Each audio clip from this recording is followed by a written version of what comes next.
अस्सलाम वालेकुम नाज़रीन, दादू न्यूज़ इशू में भलीकार आया दानिश कुश का जैसी मुंदरनाके के इलाके में प्राइमरी बॉयज़ स्कूल है अब्दुल्ला पंवर उन में मौजूद आहियूं जिते इरीगेशन अमलदारनि पारां ही इंक्रोचमेंट ॼाणा स्कूल जी जेका इमारत है वह ढाठी वही है जंहिं सबबि 350 खां वधीक जेके ॿार आहिनि इन इलाइक़े जा उहे उन्हनि जी तालीम मुतासिर थी आहे। मुंहिंजे कैमरा जी अक्सां ॾिसी सघो था जेके मुंहिंजे पोयां ॿार पुठियां वेठा आहिनि हिकिड़े छप्पर में तालीम हासिल कनि था ऐं उन्हनि ॿारनि जो इहो चवणु आहे त उन्हनि खे तमामु घणी तालीम हासिल करण में मुश्किलात अचे थी ऐं इरीगेशन अमलदारनि पारां ही कुझु ॾींहं अॻु जेको आहे सो वाह ते हिकिड़ो कब्ज़ो ॼाणा आहे स्कूल जो ऐं उहा इमारत जेका आहे मिसमार कई वई जंहिं सबबि जेके 350 खां वधीक इन इलाइक़े जा जेके ॿार आहिनि उन्हनि जी तालीम मुतासिर थी आहे। अचो त तव्हांजे उस्तादनि सां ॻाल्हि ॿोल कंदासीं ऐं ॿारनि सां ॻाल्हि ॿोल कंदासीं उन्हनि जो छा मुतालबो आहे। अॼु हिन वक़्तु हिकु उस्ताद मौजूदु आहे, असां सां उन सां ॻाल्हि ॿोल कंदासीं त उन्हनि जो छा चवणु आहे इरीगेशन पारां जेको कब्ज़ो ॼाणा आहे स्कूल जी जेका बिल्डिंग मिसमार कई वई आहे इन बाबति साईं सां ॻाल्हाईंदासीं त केतिरी उन्हनि खे ॿारनि खे तालीम ॾियण में मुश्किलात अचे थी। साईं ॿुधाइजो केतिरा ॿार आहिनि ऐं केतिरी तकलीफ़ अचे पई हींअर जेको आहे सो इरीगेशन वारनि जेके बिल्डिंग ढाठी आहे स्कूल जी उनखां पोइ छा सूरत हाल आहे तालीम जी हींअर? साईं अफ़सोस सां चवणो थो पवे त हिन Abdullah Panwar government boys primary school में तक़रीबन 300-350 ॿार जेके आहिनि तालीम हासिल करे रहिया हुआ। करोना जे सबबि जे करे हूअं बि जेका हुई तालीम मुतासिर हुई, पर हींअर जेको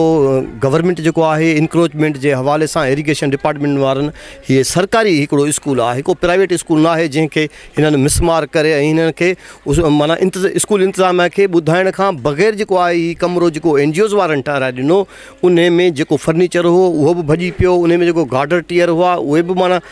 ज़ाया थी विया। ऐं ॿारनि जी तइलीम ॾिसो था त ॿार कहिड़ी हालत में तइलीम हासिल करे रहिया आहिनि, तमामु घणी तइलीम मुतासिर थी रही आहे। ऐं हुकूमत खां पुरज़ोर मुतालबो कंदासीं त महिरबानी करे अब्दुल्ला पंवर स्कूल जी बिल्डिंग जल्द खां जल्द तयारु कराए ऐं ॿारनि जी तइलीम जेका सा बचाई वञे त जीअं ॿार तइलीम जहिड़े अनमोल ज़ेवर सां आरास्ता थी सघनि। ऐं हुकूमत जेको आहे कम से कम एतिरो त ख़्यालु करे त बाबा जेके सरकारी शयूं आहिनि उन्हनि जी त हिफ़ाज़त पाण करे, जेकॾहिं हुकूमत पाण बि बिल्डोज़र खणी ऐं सरकारी इदारनि खे ड्राइण जी कोशिशि कंदा त मां सम्झां थो त इहो मज़म्मत जो अमल आहे। हाणे इन जे लाइ इहो ई थी सघे थो त जल्द खां जल्द हिननि खे बिल्डिंग तयारु कराए ॾिनी वञे त जीअं ॿार जेको आहे तइलीम जहिड़े अनमोल ज़ेवर सां आरास्ता थी सघे। जी उस्ताद ॿियो असां सां मौजूदु आहे, उन सां मालूम कंदासीं त केतिरा उस्ताद आहिनि, केतिरा ॿार आहिनि ऐं डेली बुनियाद ते जेके ॿारनि खे हिते तदरीसी अमल कयो पियो वञे उन में केतिरी हींअर हिन वक़्तु बिल्डिंग न हुजण सबबि मुश्किलातूं अचनि थियूं। साईं ॿुधाइजो केतिरा उस्ताद आहियो ऐं घणे अरसे खां वठी जेको आहे बिल्डिंग स्कूल 2012 खां वठी सही हले पियो, असां हिन छापरे में पढ़ायूं पिया, पर कुझु टाइम में असांखे NGOs वारनि हिकिड़ो कमिरो ठाराए ॾिनो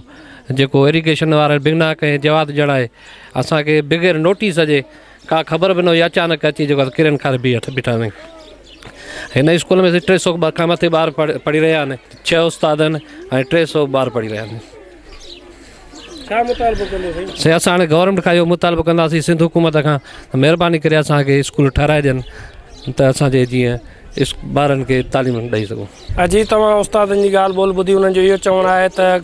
गवर्नमेंट इरीगेशन अमलदारनि पारां ई इंक्रोचमेंट ॼाणा आहे स्कूल जी जेका बिल्डिंग मिसमार कई वई आहे उन सबबि जेके ॿारड़ा आहिनि उन्हनि जी तालीम सख़्तु मुतासिर थी आहे। उन्हनि मुतालबो कयो आहे तालीम खाते जे वज़ीर खां ऐं आला अख़्तियारनि खां त जल्द अब्दुल्ला पंवर बॉयज़ स्कूल जो किथे सरकारी प्लाट ॾेई बिल्डिंग जेको आहे उहा तामीर कराए ॾिनी वञे। तव्हां ॾिसो त बिल्डिंग जे न हुजण सबबि जेके ॿारड़ा आहिनि उहे पाठा मिलण ऐं स्कूल जे ॿाहिरां जेको जेका भॻल इमारत आहे उनजी भञ ड्रा वारे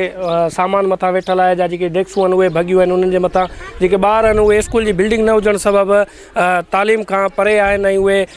घिटियुनि में पाठा ऐं पना मेड़ींदे नज़र अचनि था। कुझु ॿार हिते किन किचिरो खणण उन में मशगूल आहिनि। शहर जो मुख्य इलाइक़ो आहे मुंदरनाको जेको सॾिबो आहे उते हिन वक़्तु उन इलाइक़े में असां मौजूदु आहियूं। जेके ॿारड़ा आहिनि तव्हां ॾिसो था तालीम न हुजण सबबि उहे पाठा मेड़ण ते मजबूर आहिनि ऐं घिटियुनि में पाठा ऐं पना मेड़ींदे नज़र अचनि था। जॾहिं त कुझु ॿार जेके आहिनि उन्हनि खे तालीम सां लगाव आहे उहे त वेठा आहिनि बिल्डिंग जे हेठां, पर उन्हनि ॿारनि जो बि इहो ई चवणु आहे त बिल्डिंग जेका आहे जीअं हिन छप्पर आहे उन छप्पर हेठां वेठा आहिनि। बिल्डिंग इरीगेशन अमलदारनि पारां ढाठी वई आहे, उहा तव्हां कैमरा जी अक्सां ॾिसी सघंदो त छा हिन वक़्तु उन छप्पर जी सूरत हाल आहे। हिननि मुतालबो कयो आहे आला अख़्तियारनि खां त जल्द खां जल्द अब्दुल्ला पंवर जे स्कूल जी बिल्डिंग तामीर कराए ॾिनी वञे जीअं ॿार जेके आहिनि तालीम जहिड़े ज़ेवर खां महरूम न रही सघनि ऐं उहे आला तालीम हासिल करे मुल्क ऐं क़ौम समेत दादू शहर जी आवाम जी ख़िदमत कनि।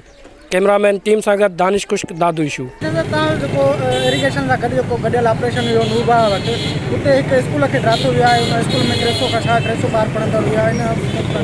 अहिड़ी त का शइ कोन्हे, इलीगल जेका बि एनक्रोचमेंट आहे उहो इरीगेशन डिपार्टमेंट वारनि सां गॾिजी उन्हनि जी कोऑर्डिनेशन कयूं पिया उन्हनि सां ऐं ऑनरेबल कोर्ट जे हुकुम ते कयूं पिया। जेका बि इलीगल इन में अचे थी त उहा ड्रायूं था। अहिड़ी एज़ सच मुंहिंजे नॉलेज में न आहे त कोई स्कूल आयो हुजे हुन में। सरकारी स्कूल आयो त ॿार पढ़ंदा न त एज़ सच अहिड़ो असांजे हिन में इलाइक़े में त कोन्हे।